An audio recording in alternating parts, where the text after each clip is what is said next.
It's 4 o'clock in Los Angeles.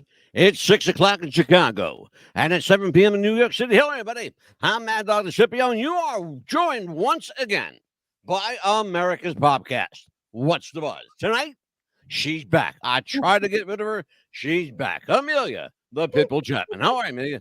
Doing good. How are you? I'm wonderful. Why did you show up this week? I was sick, remember? Now I'm better. You were supposed to stay sick. Oh, well, thanks a lot. I miss you. I miss you. I missed you too. Are you clear to do the show? Did your doctor clear you to do the show? Yeah, no more. Because I have a very special guest, and I don't want you getting the man sick. Okay? Yeah. Because he's a really important entertainment manager. He's a kind of a big deal around here. I'll try not to cough on him. On top of being my new best friend, he's a Jersey boy, right? And he lives in my neighborhood, which is beautiful. Yeah. So this is WWJF Radio 88.7 on the broadband radio system BRS globally. We are live around the world and on a 1 hour delay in the rest of the world. Canada, anyway. Right. We're on a 1 hour delay in Canada. I want to welcome a new station, WQRS, in Biloxi, Mississippi. We are on Biloxi, WQRS, FM 71.5. Listen to this one, 71.5. Crazy. We get them all over the dial. Amelia, trivia question. What do you think the highest number on the dial is that we're on? You're going to laugh when I tell you. 105. No, believe it or not, we're on the AM broadband in Europe on 1080. Wow. Yeah, on 1080. That is crazy. Awesome. That's like, they you could like pull in the fillings in your teeth on that level. Craziness. Well, I have a special guest. I want to introduce my guest, but by way of introducing him, let me tell you about this. His name is Rick Saphire, and if you know that name, well, then you know he's a heavy hitter in the world of entertainment. Rick Saphire, I call him Ricky. Rick Saphire has accomplished something that few people in entertainment have. He's been truly labeled, and you've heard this before, the manager to the stars, right? You've heard that. Everybody's the manager to the stars. Well, Rick Saphire can prove it with people like Jerry Lewis, Mickey Rooney, Sir John Mills, Margot Kidder, Rip Taylor, who I knew Rip, Chris Noel, Terry Moore, Jerry Mathers, who I knew, did a show with him, Betsy Palmer, Alberghetti, Anson Williams, Happy Days, and that's just the tip of the iceberg. We're talking about the Little Rascals, Spanky McFarland, Darla Hood. Oh my God, Chubby Checker, a Philly guy right here. Charlie Callas, the late Charlie Callas, one of the funniest people yet, and nicest guys too, by the way. Great guy, Charlie Callas. My guest is the author of an amazing book, The Real Jerry Lewis. He is celebrity entertainment super manager, Rick Saphire. Rick, welcome to the show. How are you, my friend? I don't want to interrupt. That was the greatest introduction I ever had. Yes, congratulations. Welcome to the show. As a matter of fact, my price just went up. That was absolutely. That's right. That's what we do here. We drive the market straight through the roof, brother. I'm telling you. No, that's very nice. Well, thank you. Thank you so much for being here. I've been looking forward to this. People who watch this show know we've done several shows recently in the last Amelia. In the last year alone, we've done 4 Jerry Lewis shows. Yes.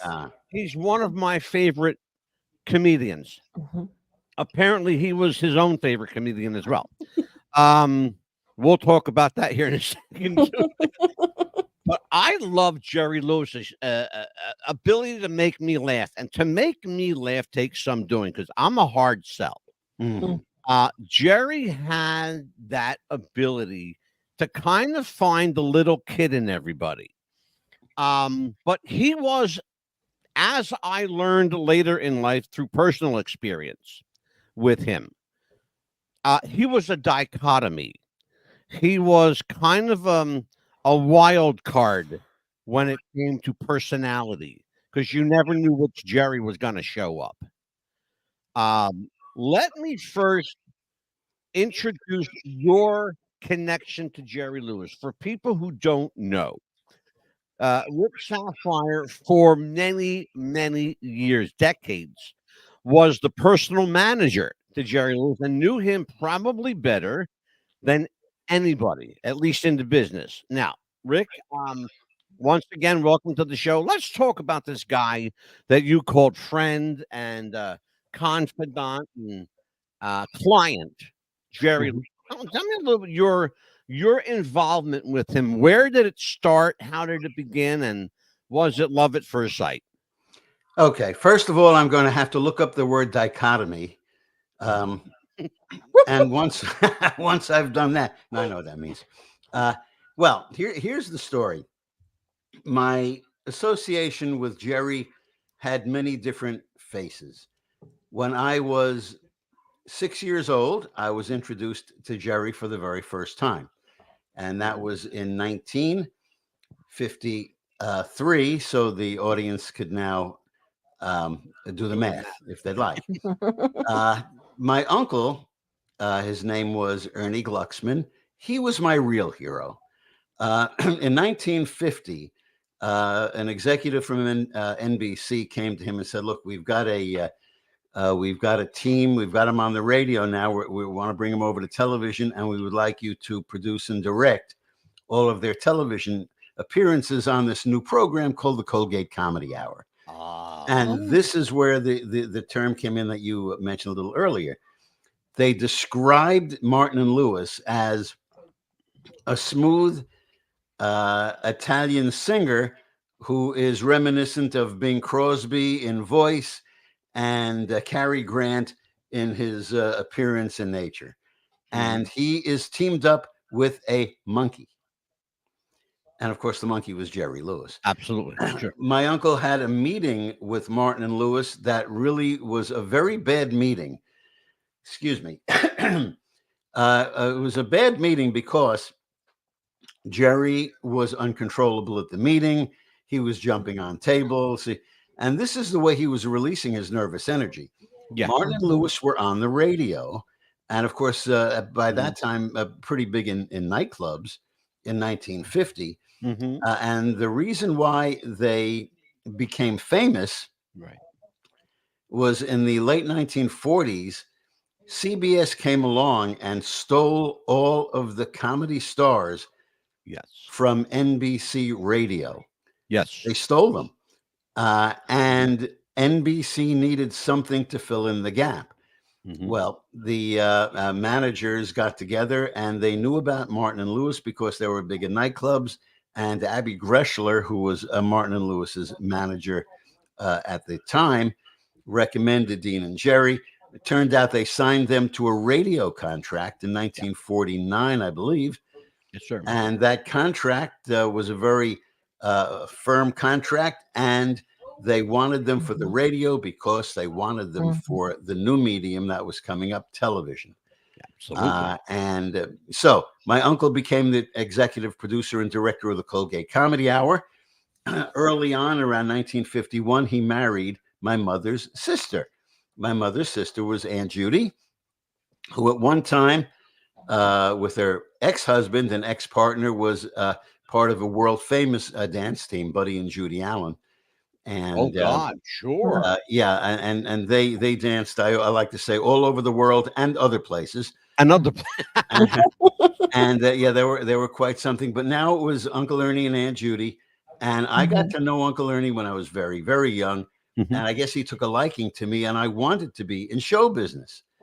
I wanted to be a comedian, but I knew full well that at the age of 6, nobody's going to listen to a 6-year-old talking about his wife and kids.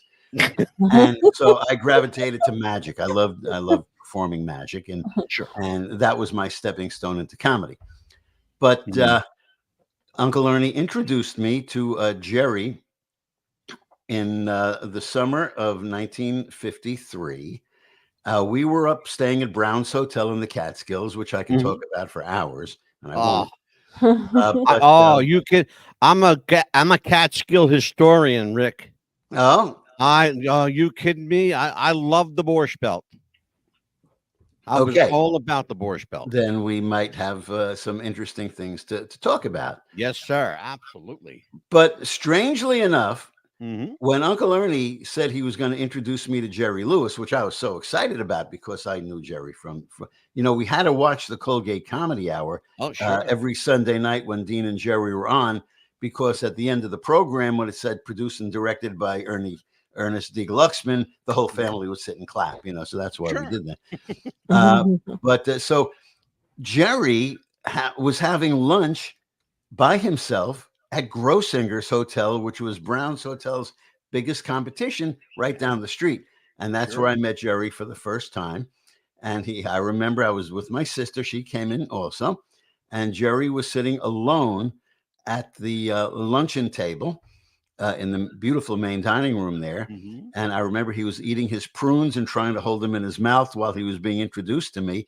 And he stood up when Uncle Ernie said, Jerry, I would like you to meet my nephew, Ricky Saphire.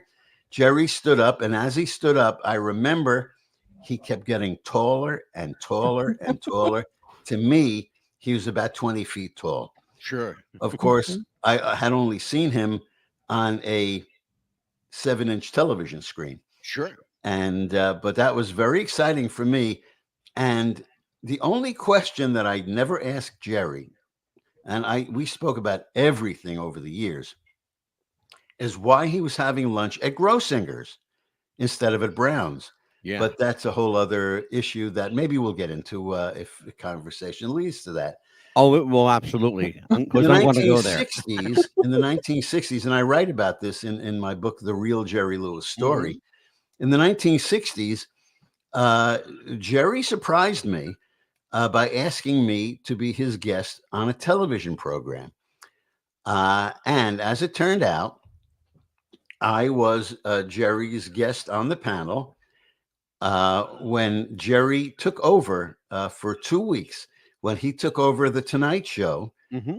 And that was 1962 BC, before Carson. Carson, yes. Right. And there was a little controversy behind that story also. But the first week that Jerry took over The Tonight Show, during the interim period when Jack Parr left the program and Johnny Carson was going to be the new host, but Johnny had to fill his ABC contract. Yeah, and so he wasn't going to come on until the beginning of October. Mm-hmm. And so Jerry was on for the first week, and it was a sensation. By the end of the first week, both CBS and ABC were approaching my uncle, who was Jerry's manager at the time, to talk about Jerry having his own network TV talk show. Right. And early the second week, I was staying at the Essex House in New York with Uncle Ernie and whatever. Uncle Ernie used to kidnap me when he was in New York with Jerry because I was like the son that Uncle Ernie never had. And Jerry came into the room and asked me if I would like to be his guest on The Tonight Show. I was 15 years old, and this was like a dream. I thought it over for about 40 seconds, and I said, of course, I'd love to do it. Absolutely. And he said, okay, you're not going to be scripted, but let's have some conversation. And we talked. And if I said something that he liked, he said, try to remember that if I ask you. And so I was on The Tonight Show with Jerry on the very last Friday that he hosted that 2 weeks. That night was the most watched Tonight Show to that date. And that record was broken in, I think, 1969 when Tiny Tim and Miss Vicky got married. And that was a bigger audience. So that's kind of I know the guy who set that up, by the way. Oh, is that right? I do. He's been a guest on the show, Stephen Plim. Oh, very nice. Tiny Tim, that's another sport. I could talk about Tiny Tim, which I won't do because he was just, he was one of those performers like Georgie Jessel, who I love, and we were good friends. God, people would hear if somebody was coming to a hotel and the star on Saturday night was Georgie Jessel, the immediate reaction was, oh, no, do we have to listen to him preaching and blah, blah, blah, blah. Well, by the time his show was over, Georgie Jessel would get the most incredible standing ovations because he knew how to work an audience. He was amazing. Oh my God, he was brilliant. Brilliant, Rick. He was brilliant. Absolutely agree. He was amazing. So was Tiny Tim. We had him at a resort where I was performing, and I saw him do his 1 and 10-minute show. And he worked that audience. It was amazing. Jerry knew how to work an audience too, but Jerry had other issues with audiences. Well, let's talk about that for a second. I mentioned the word dichotomy at the beginning of the show. One of the things that I experienced, and I'll tell my story later on, but one of the things that Jerry's known for is his quick wit, but his quick temper as well. And they were often a razor's edge apart from each other. He didn't like anyone that was funnier than he. That I witnessed that. I saw that. He didn't like anybody funnier than himself. And he took great exception to and great lengths to put people down when it suited him. Your dealing with him was multifaceted. You had to see that other side, the dark side of the clown, as we were calling it in our previous programs. The dark side of the clown, this other side of this brilliant, thinking on his feet all the time kind of guy. And he was, no question about it, absolutely superb at delivering ad libs on the spot. But he had a hair trigger, Rick, and I want to hear about that. How did you deal with that? Well, first of all, I spent a lot of time with Jerry as a kid when he was appearing in New York. Every time he came to New York to appear on a television program, the 3 telethons that he did, I was there. I even worked at those telethons. The first one was with Dean and Jerry. That was their last TV appearance together. I write about that whole thing. It was a very emotional program. But I saw the way he treated people. I saw the way my uncle told me one thing. He said, Ricky, he said, part of my job is to protect Jerry Lewis from his fans and to protect his fans from Jerry Lewis. Brilliant. And that's the way he was. Now, when people ask me about Jerry's wit and sense of humor, I sometimes have to challenge the question. And I could do the same with you. Not that I'm trying to challenge you, but please, I'm open for dialogue. Absolutely. Can you tell me 3 of the funniest things you ever heard Jerry say? Time's up. I actually can. All right. Oh, I'd like to hear it. And one was as simple as "Hey, lady." Yeah, he never said that. Actually, I know that, but that's when you hear that expression, right? Especially if they do it in a Lewis-esque voice, right? The first thing you think of is Jerry, and you and I both know he never said that, but it struck me as hilarious when I heard it. Well, that was number one. The second funniest thing I ever heard him say was, "My real name is Joseph Levitch." Well, because I knew this by that point. I knew the story. I knew the truth. And it wasn't Joseph Levitch. It was Jerome Levitch. And Joseph and Jerome are 2 very different names, and they mean very different things. Right. Okay. That was the second. The third funniest thing I ever heard him say was an apology to a reporter that he clearly didn't mean because he was rolling his eyes when he did it. And that struck me as cutting, brilliant, condescending, over the top. And it was a plethora of emotions that I thought. But I thought to myself, that's some funny shit. That he could do that with a straight face and get away with it. That's brilliant. But there you go. Okay, well, that's good. It doesn't necessarily lend itself to entertainment. The interview that you're talking about, was that one of his last interviews when he was yes, sir. Yeah, it sure was. Yes, sir. Well, I believe that, first of all, Jerry thought that it would be funny. I think everybody who's interviewed, including myself, I remember doing an interview many, many, many years ago in Pennsylvania. The young lady was Kathy Armbruster, and she had a morning talk show.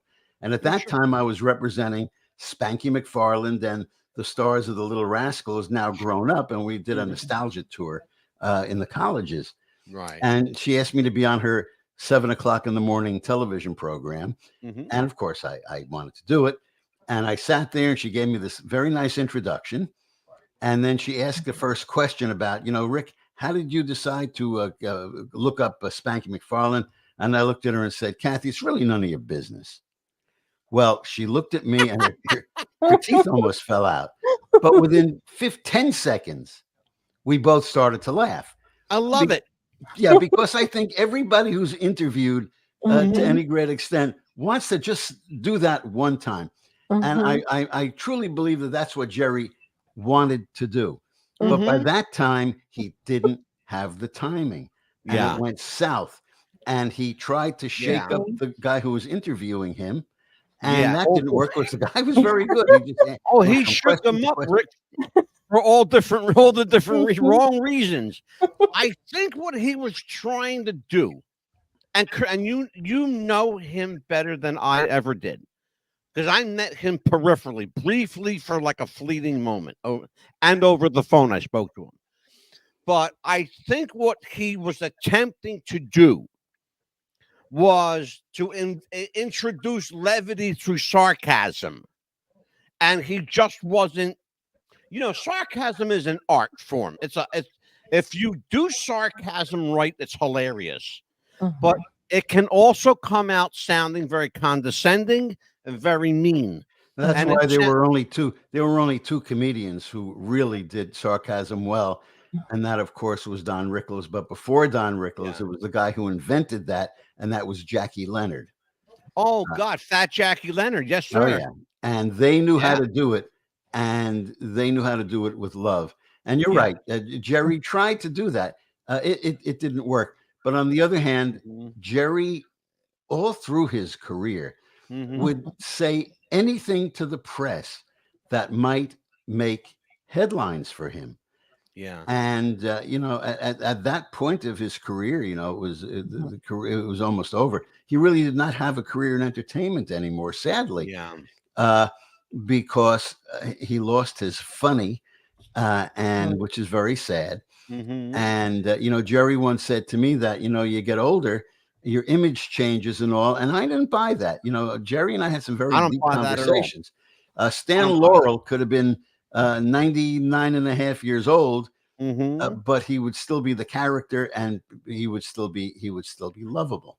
Well, let's talk about that. You walked me right into that one.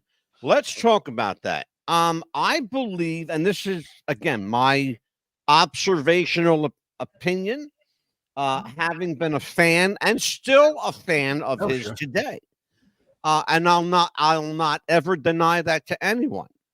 I think if I were to pinpoint the moment that he lost his funny, it had to be around 1967, 68.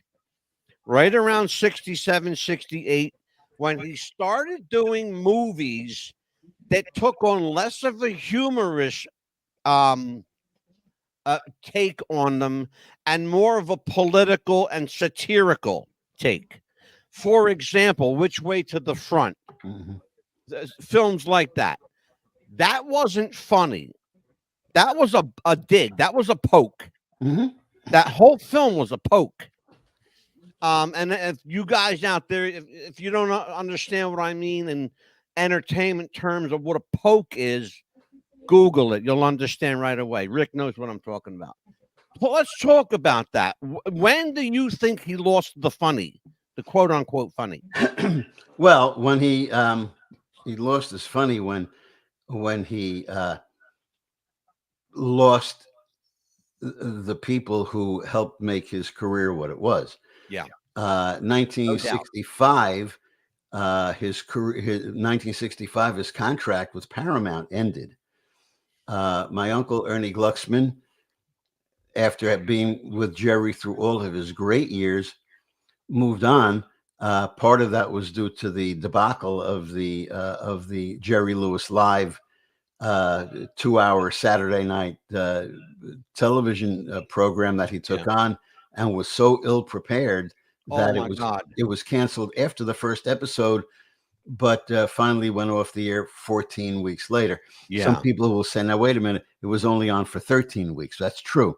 There were only 13 episodes, but sadly President Kennedy was assassinated during that run, and one week he wasn't on the air, so it went 14th week. Rick, would you let me ask you a question, because we're right there. Would you agree with the following statement? I've heard the argument made for this. Dean Martin and Jerry Lewis. There would not have been a Martin and Lewis without Jerry Lewis, but there would not have been a Jerry Lewis without Dean Martin. Can you shed some light on that? The inference being Dean Martin created the team. Dean Martin, quote unquote, made Jerry Lewis, the monkey. Okay. Dean Martin and Jerry Lewis as an act were invented by Abner J. Greshler. Abby Greshler was a theatrical representative, and he signed Jerry, who was doing his record mime act at the time, and he was well aware of Dean Martin. But there would not have been a Martin and Lewis if there wasn't Gene and Dick Wesson, the Wesson brothers, because the Martin and Lewis act was stolen from the Wesson brothers. Absolutely. At the advice and urging of Abby Greshler. That's now, the story. Abby Greshler had the Wesson brothers, and Abby Greshler, his big forte was presenting corporate shows. In those days, Sears and all the big Gimbals and all these big businesses, they would run an annual show, not only over the holidays, but at any time.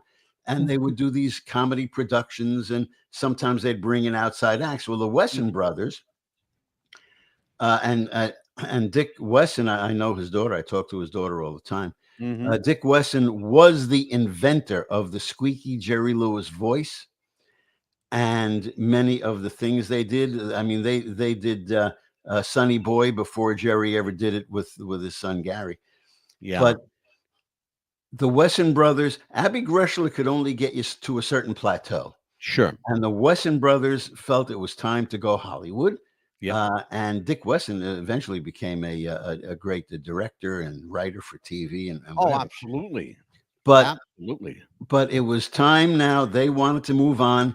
Abby Greshler needed an act. And that's where he sent Jerry out to watch the Wesson brothers perform as often as he could, mostly for shows that Abby got the Wesson brothers. And Jerry took notes, and Jerry learned the jokes.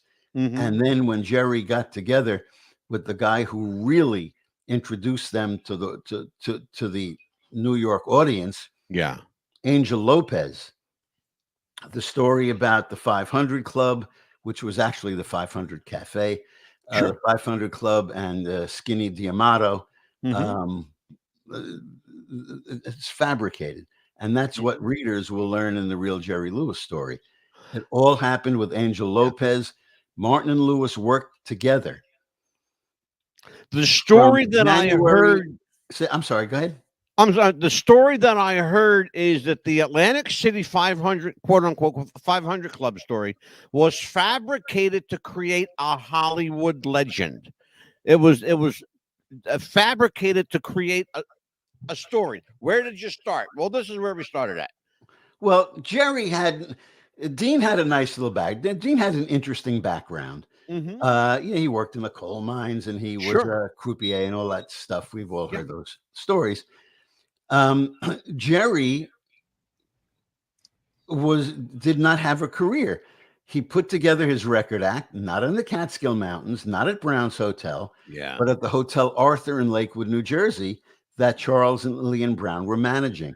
And Lillian Brown's daughter, Lonnie, who is still with us, almost 100 years old, and just God a dear bless. friend. Wow. Lonnie invented the record act for Jerry, because she used to like to stand in front of her mirror at the hotel and mouth records, and Jerry joined her, and that's how that got created. Rick, I'm sorry. Go ahead, Rick. Yeah, I mean, I don't know if I get to too I know, focused on any subject. You're welcome to interrupt me. No, I could sit here and listen to you all night long, but Amelia is giving me that look like, can I ask him a question? Oh, Amelia, you can ask. And Amelia, for those tuning in, there's a little technical thing where I'm having trouble hearing Amelia. So if I can't hear Amelia, maybe you can translate for me. I'll do like this sign language. Yeah, do it. That's good. You know what you just said. I don't even want to mention it. Yeah. Go ahead. Go ahead, Neil. Out of all the celebrities that he's managed, is there one that he's not managed that he would want to manage? Okay.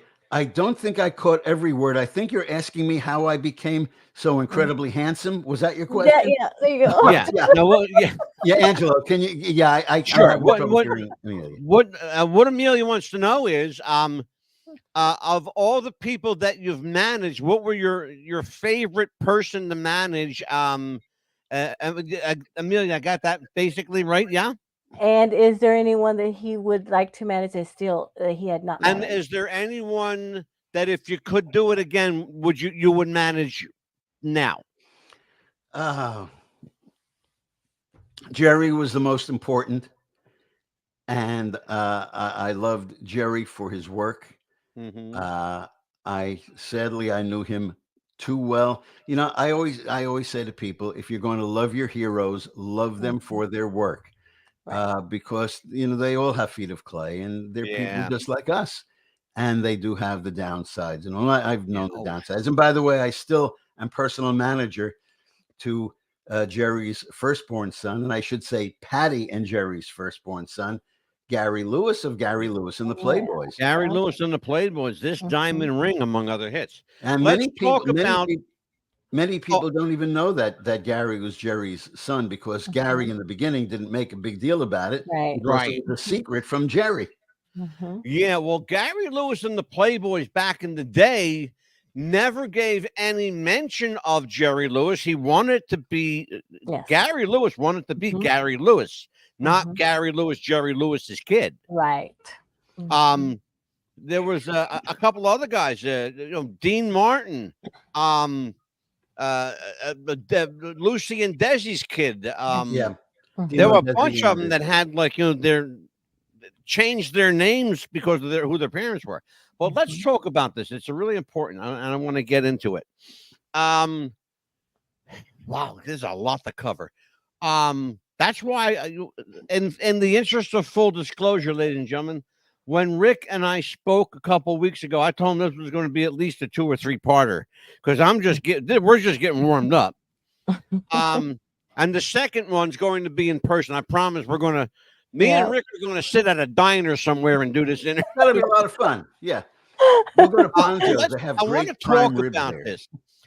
It's really important. Back in the day, there were a couple of guys named Duke Mitchell and Sammy Petrillo. Oh, God. Let's talk about him. The legend, the rumor, the speculation. What was the feeling? We already know Dean Martin was okay with it, but apparently Jerry had issues with it. So what was the issue? Okay, yeah, I don't know if you know, I eventually managed Sammy Petrillo. I didn't know you were Sammy's manager. Autograph shows and such. I never knew. Sorry. Oh yeah, and we were very dear friends. And towards the end of Sammy's life, which sadly was towards the end of Jerry's life, we went to see Jerry. But that's another story. Sammy Petrillo had a curse. His curse was that he sounded exactly like Jerry without trying. I know.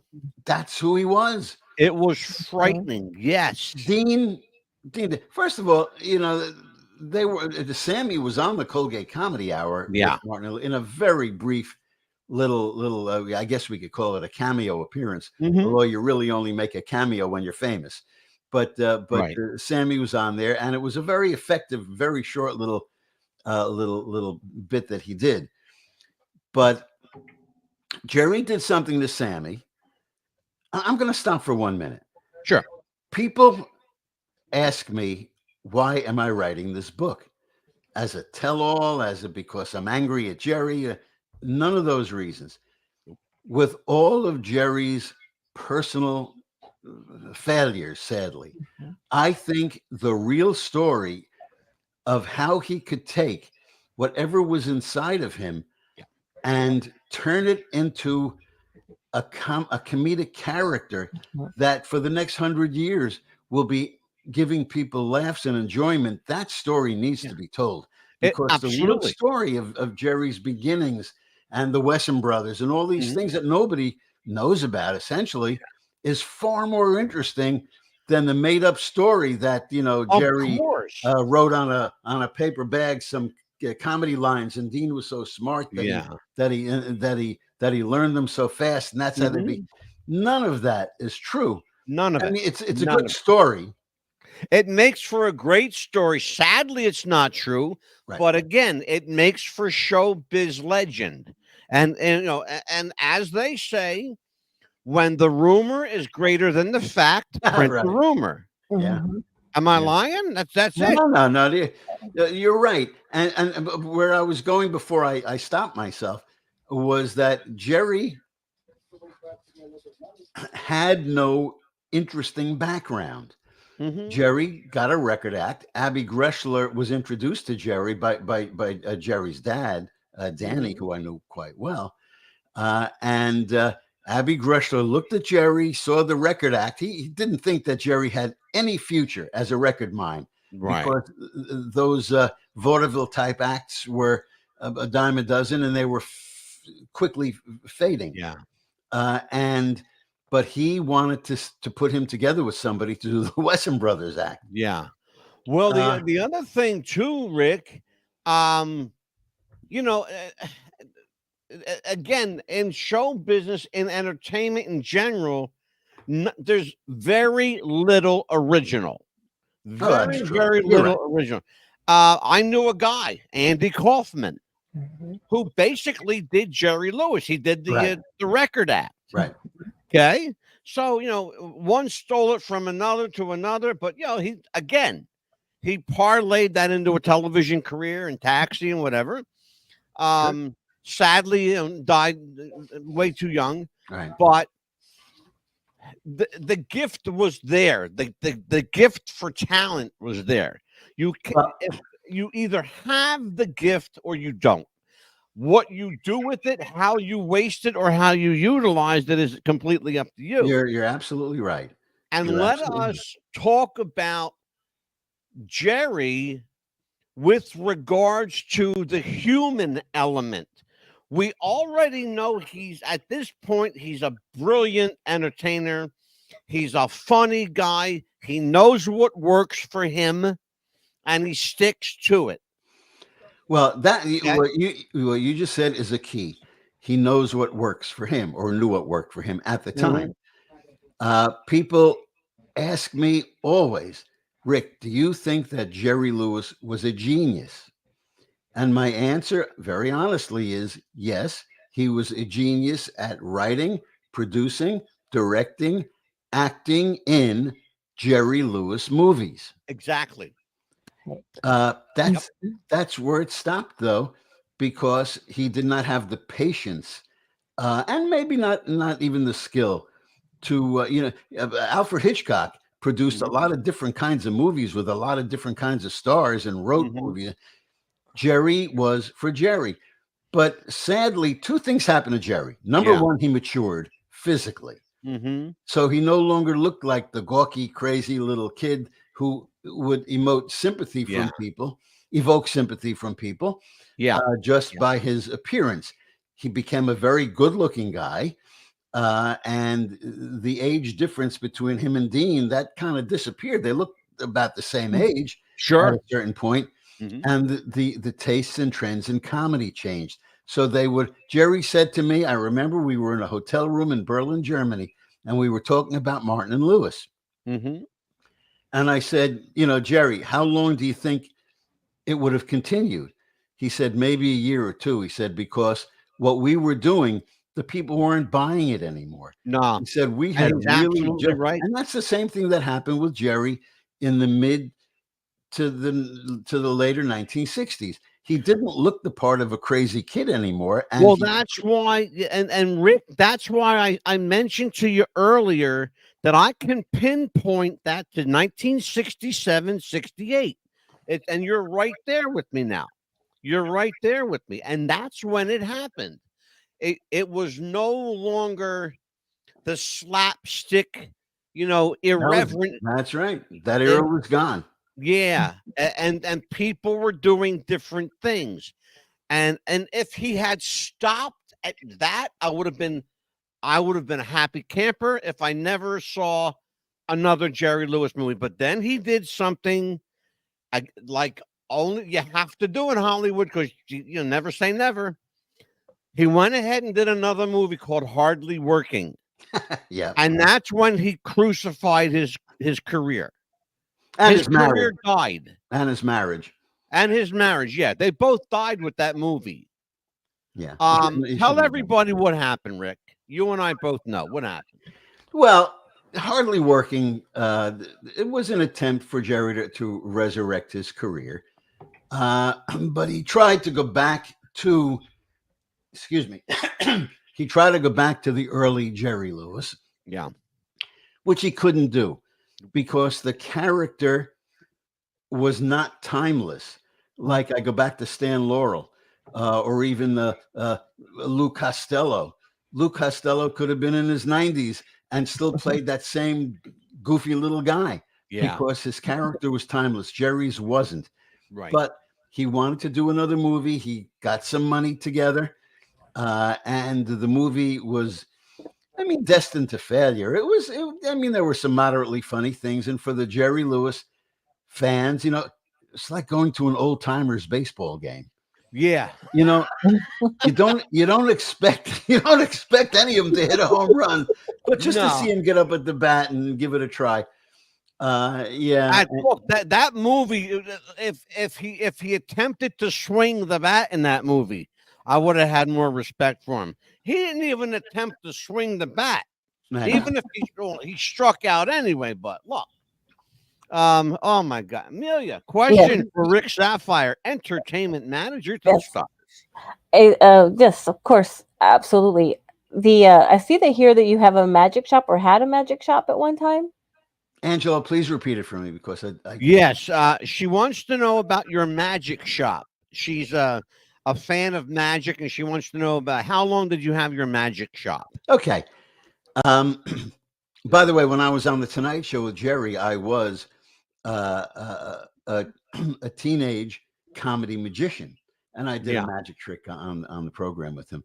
Let you in on a little secret, Rick. I saw that clip. Which one? Of you with Jerry on the Tonight Show. Oh yeah. Yeah.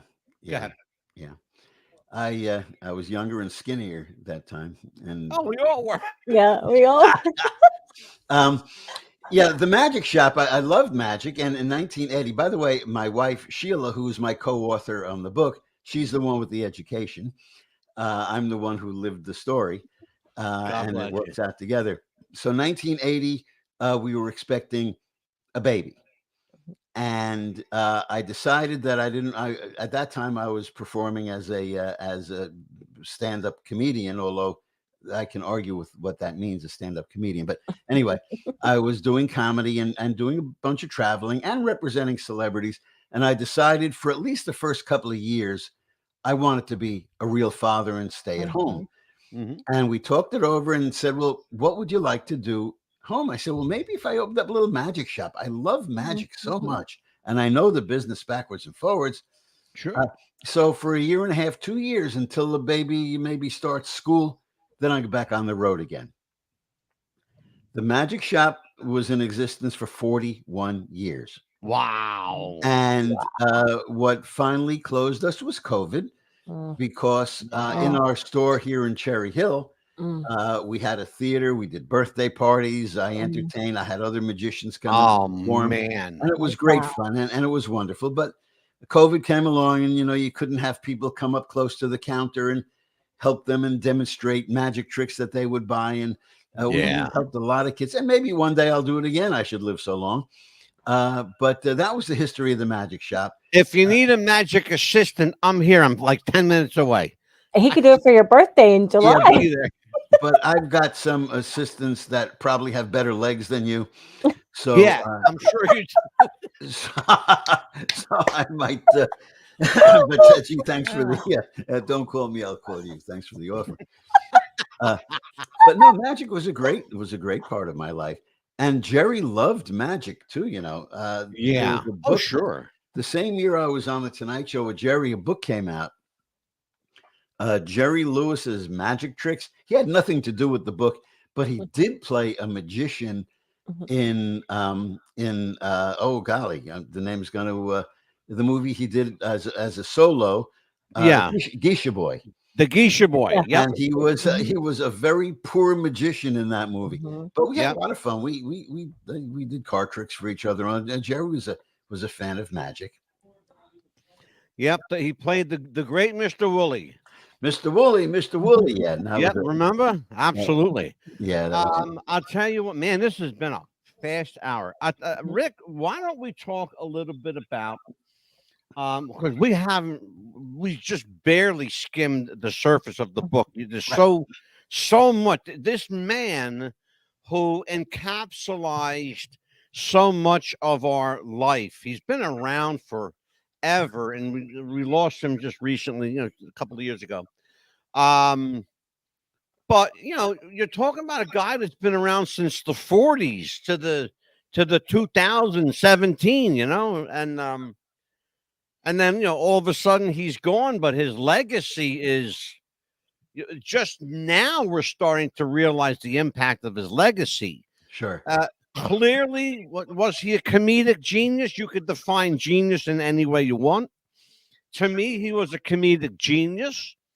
But what the genius to me, and correct me if you think I'm wrong, the genius to me is that he had an impeccable sense of timing. He knew what to do and when to do it. That was his genius to me. It was a simple, elegant genius. What to do and when. It's all about timing.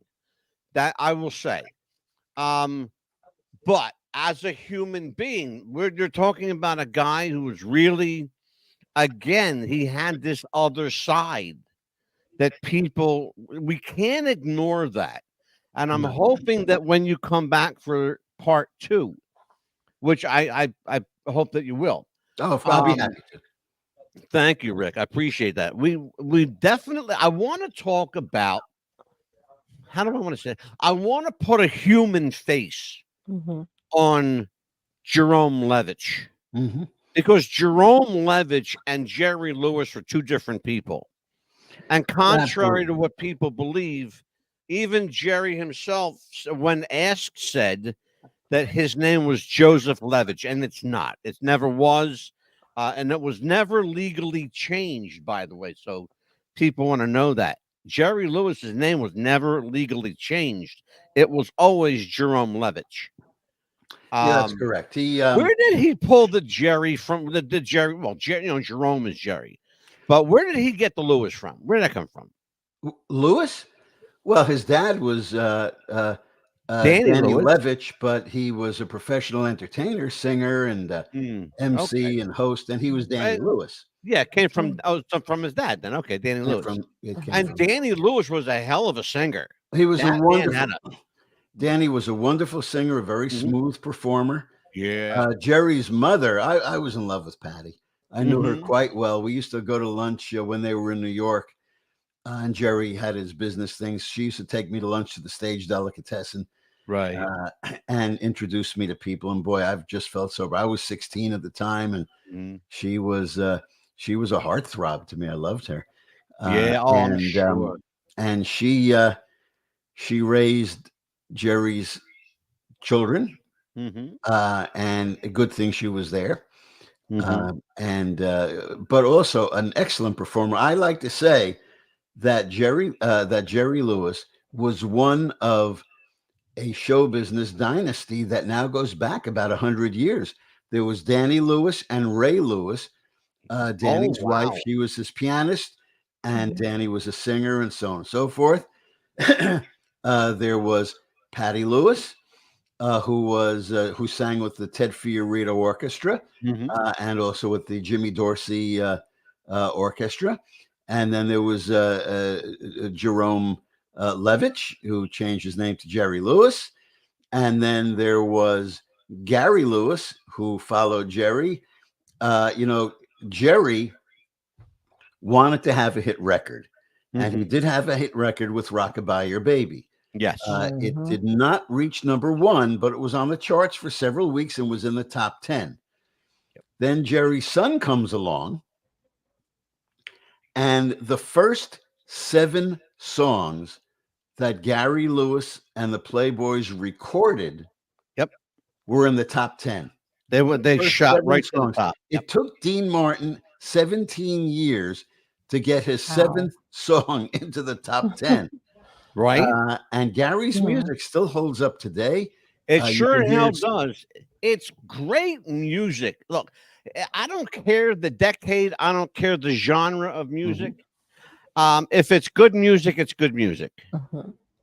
I still love. Here you go. I'm 65. All right, I'm 65. I have no sympathy for you. God bless me. Right. I still love Al Jolson singing Avalon. Oh yeah. Okay, so where is my head? Okay, so your head is where it should be. You like that style of it's great music. When you talk about the big bands, nostalgia, whatever, some people look at you and say, "Well, that's old stuff. How can you listen to it?" But look at how many people like classical music, which is hundreds of years old, and you love classical music. People respect you. It's just a matter of what you like. I love the fact that you got bands like Trans-Siberian Orchestra taking those old classics and putting a beat to them and making it, contemporary. Yeah. They don't. Most people don't know that they're listening to something that's 200 years old. Right. They don't really. Yeah, Rick, I'll tell you what, my friend, you have an amazing pedigree. I'll tell everybody, Rick Saphire Celebrity Management is located at Box 2903 Cherry Hill, New Jersey, 08003. If you are seeking representation and if Rick feels like you got the goods. Now, wait a minute. Well, hold on. I always tell people when they've contacted me, I'm a very lazy manager because I only represent people who are already famous. There you go. So that makes it, they do all the work and then I come along and they represent them. By the way, if I may take a moment about the book, The Real Jerry Lewis Story. Yes, sir. It's going to be published. It's going to hit the stores and hit the internet on May 28th of this year. And it will be available on Amazon Books. There'll be a soft cover edition that they can buy, or the electronic version. And if anybody would like for me to put them on a reminder list or make a comment, I'm going to give you my email address, if I may. Absolutely. And it's pretty simple. It's Rick at, then my name, Rick Saphire, RickSaphire.com. And you can drop me a note and I'll put you on a list to let you know exactly when the book is coming out. I got a couple of little bits of memorabilia to show you. Remember we talked about Abby Greshler. Yes. This is the back of a photograph. This was Jerry Lewis's personal manager, RKO building. And RKO, Radio City. Wow. Oh, there you go. Yeah. The other side of this is Jerry Lewis's first professional. His first headshot. Wow. And remarkable. There's the photographer. Wow. And Kohler, huh? But you see that? That's who Jerry was. Yes. That serious person. My friend Lonnie, who created the record act and was a lifelong friend of Jerry's. Yeah. She said to me, because she knew him when he was 14, 15, 16. Right. And she said she never liked to go see Jerry Lewis movies. She said because Jerry acted like an idiot in the movies, which of course was his bread and butter at the time. Absolutely. And she said, but that wasn't Jerry. And that's part of the anger. Excuse me. I'm getting that cough perfected now. Jerry's problem was he didn't love that character. Yeah. He had the child inside of him. But when people say, oh, Jerry, I love you in this movie and that movie, when you crossed your eyes and you felt, that's not what Jerry wanted to be loved for. He wanted to be loved for his intelligence. The other side of the coin, Rick, is that there are those who criticize that Jerry took himself too seriously. Can you either confirm that or squash the rumor that he took himself too seriously? I know he was quite a bit of a narcissist. That's a given. But I don't know if he took himself too seriously. Right. He was a funny guy. Mm-hmm. But there's a difference between a comic and a comedian. And I'll explain it quickly so we don't run over time. The difference between a comic and a comedian. Mm-hmm. A comic says funny things. Alan King was a great comic. Says funny things. What's his name? Seinfeld. It was a great comic. Yep. Says funny things. Yes, sir. A comedian says things funny. Yes, sir. So you could go see Seinfeld and watch him for 45 minutes. Mm-hmm. And then you could go see Jerry Lewis in person live and watch his show. And when it's over, somebody will say, what did Seinfeld say? And you could rattle off maybe 5 or 6 of the jokes he told. And then they'll ask you, well, what did Jerry Lewis say? I don't know, but he was as funny as hell. Yeah, I have no idea, but it was funny as shit. Right. Yeah. You'll eat those words one day. Exactly. And so, Jerry... I probably did already. You probably did. Jerry was a master at... He knew his body. He knew what he looked like. Yeah. And he was a master of the stage. There's so many things I could tell you about that he did that was genius very quickly. On one of the Colgate comedy hours, which you could Google and watch, Jerry, Dean, and Dick Stabile, their conductor, were having an argument, a fake argument. They're having an argument. Oh, sure. And Dean says, this is my Italian buddy, Dick Stabile, and they got into a fight and they push Jerry. Jerry falls down on the ground. And Dick Stabile and Jerry are now talking to each other. And Jerry's laying on the ground with his hand on the microphone stand. And when this is live television, when Dick Stabile is talking, Jerry is turning his hand to turn the microphone to Dick Stabile. And when Dean starts to talk, Jerry is turning the microphone to Dean, so they could both be heard. Jerry was in control and knew the stage.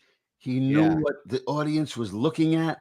Absolutely. And for that, I will say he was a genius for Jerry Lewis things. Yeah.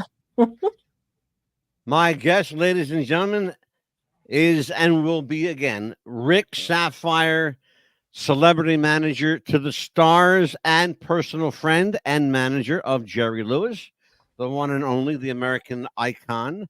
I'll tell you what, man. You have at least 3 Jerry books in you. At least 3. I know you got 2 for sure, but you've got a third one for sure in there. You've got at least 3 books in you. We're working on a book also, Gary Lewis, but Gary Lewis and the Playboys. Kind of a retrospective, a coffee table. But this is the 60th this year, the 60th anniversary of Gary Lewis and the Playboys. And the Playboys, yeah. Amazing. That's a scary thought, man. Yeah. That's a scary thought. That's just like emphasizing my age for sure. Yeah. Amelia, what do we got coming up? Tell everybody what we got. Tomorrow night, we have Bobby Candle on our show. A tribute to the Rat Pack. Bobby Candle will be here. and his tribute. He's actually you'll like this, Rick. Bobby Candle is a Dean Martin tribute artist, and he's put together a Rat Pack tribute with Jerry Lewis, Marilyn Monroe, Frank, and Sammy, and Dean, of course. Jerry Lewis was never part of the Rat Pack. Yeah, and here's the funny thing about that. I'm glad you said that, because almost every Rat Pack tribute I've seen has a Jerry lookalike, including Angelo Capone. I know. Yeah, I like Andrew. He's a good guy. Yeah. Oh, I love Andy. He's a great guy. What else we got, Neil?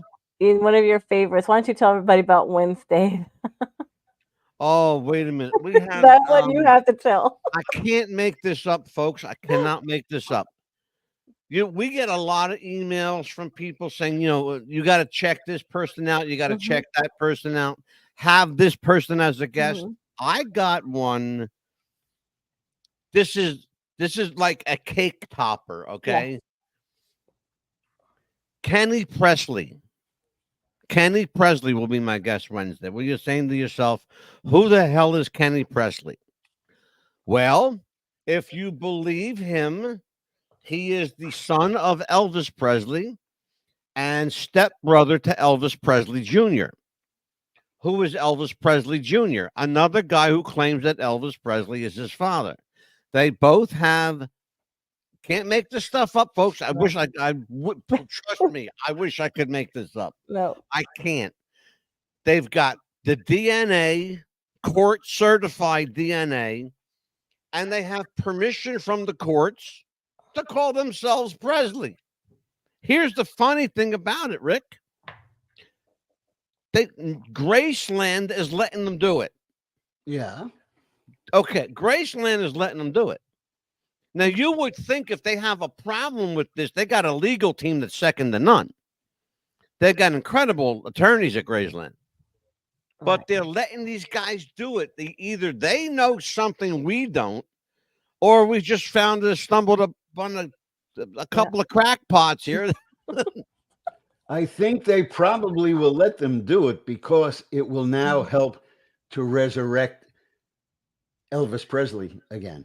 Yeah, we're at a time in history now where Elvis Presley is a very long time ago. Yeah, almost 50 years. Sure. Yeah. Here's a little trivia. And Amelia's husband Jeff used to work for Elvis at Graceland. Yep. Yeah. All right, Amelia, I gotta say goodnight to Rick Saphire. Rick, my friend, and I say that with due respect in my heart. You're my friend now. This is you are no longer a guest, you're part of the family. Yes.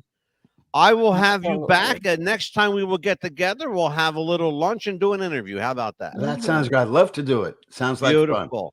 Fun. On behalf of Rick Saphire, the book is The Real Jerry Lewis. On behalf of Amelia, the Pitbull Chapman, I am the Mad Dog, Angelo DeCipio. We will see you tomorrow night at 7 o'clock on What's the Buzz, America's Best Podcast. Good night, everybody. Bye-bye. Bye-bye.